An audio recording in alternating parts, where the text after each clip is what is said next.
120 દિવસ માટે બંધ રહેશે સુરતના ઉધના રેલવે સ્ટેશનનું પ્લેટફોર્મ નંબર 1. ગુજરાત ક્વીન અને સૌરાષ્ટ્ર એક્સપ્રેસ સહિતની 7 ટ્રેન હવેથી સુરત રેલવે સ્ટેશન પર ઊભી રહેશે.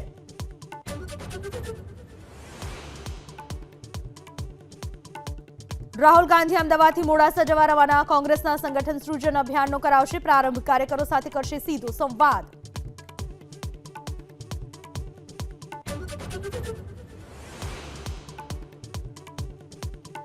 ગેરકાયદે ધમધમતા દવાખાનાનો પર્દાફાશ. પંચમહાલના ગોધરામાં સંદીપ ભીડે ડિગ્રી વિના ચલાવતો હતો હોસ્પિટલ. દવાઓ અને સાધનો સહિત 3 લાખથી વધુનો મુદ્દામાલ જપ્ત.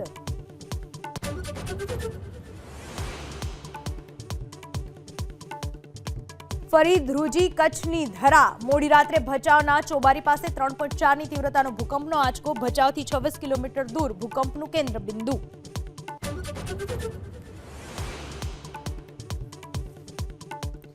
રોબર્ટ વાડ્રાની કાલે 6 કલાક પૂછપરછ બાદ આજે ફરી ઈડી કરશે પૂછપરછ. લેન્ડ ડીલ કેસને લઈને રોબર્ટ વાડ્રાને જવાબ, મારી પાસે છુપાવવા માટે કંઈ નથી.